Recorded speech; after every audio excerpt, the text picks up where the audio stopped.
Hello, BookTube. I've got a poem for you today on this bright, sunny Wednesday. It's from the Norton Anthology of Poetry, and it's a poem that is familiar. It'll be familiar to a lot of you. I've liked it and read it many, many times. It bugged me, and it still bugs me. So I'll get a little of that off my chest when we're done. This is by the one and only Walt Whitman. And this is I Heard the Learned Astronomer. That's the title that it has. A lot of you will be familiar as often anthologized. And it's not a long thing. My commentary will probably be longer than my reading of the poem. And it goes like this.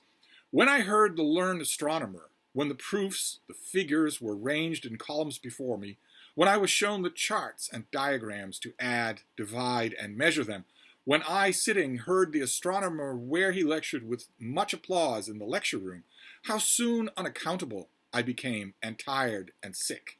Till rising and gliding out, I wandered off by myself, in the mystical moist night air, and from time to time looked up in perfect silence at the stars.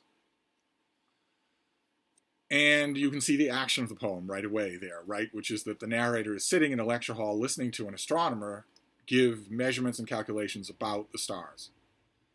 But when the narrator becomes unaccountably tired and sick of hearing all that, he gets up and loafs outside and looks up at the night sky at the perfect silence of the stars. And that has always bothered me, not only because it isn't poetry, it's free verse of the laziest kind. It just rambles all over the place. You could say that about almost all of Whitman, and he is still considered a poet, so I'm going to lose that argument. But it also bothers me because of the stupid straw man dichotomy that it sets up, and that has been fervently embraced. In the wake of Whitman, people have fervently embraced the, look, you're just reducing this to numbers and figures. Just go out and look at the stars, man. The current internet meme version of this is touch grass. Always tweeted by blue checkmarks who haven't been outside in 10 years. They always do it because if there's a meme, they will adopt it. Read the room. Yikes. This didn't age well. I was today years old when I learned, and also touch grass. Invariably tweeted by people who never do, who never go outside and contemplate anything in silence. They live all day long on Twitter. It's easy enough to see that from their own Twitter history. That has become the meme, but it originates in its modern form with Whitman, and I don't like it. Of course, I don't like it. The lecture by that learned astronomer is completely fascinating. Those numbers and figures and measurements come at the cost of untold hours of human inquiry, and that human inquiry is no less capable of awe and wonder than Whitman or his narrator are. It's two different ways of appreciating, right? Estimating and learning about something is not always the same thing as appreciating its aesthetics. The one doesn't cancel the other out. They aren't in argument with each other. They aren't in competition with each other. It's not that you can only really appreciate the stars if you're out wandering about them, looking at them in silence. And that if you're measuring them and studying them, you are not appreciating them. That's insane. I know this is just a poem, and it's, the figures in it have to be seen as quasi-fictional. But the learned astronomer in this poem would have become a learned astronomer out of wonder. So that always bothers me.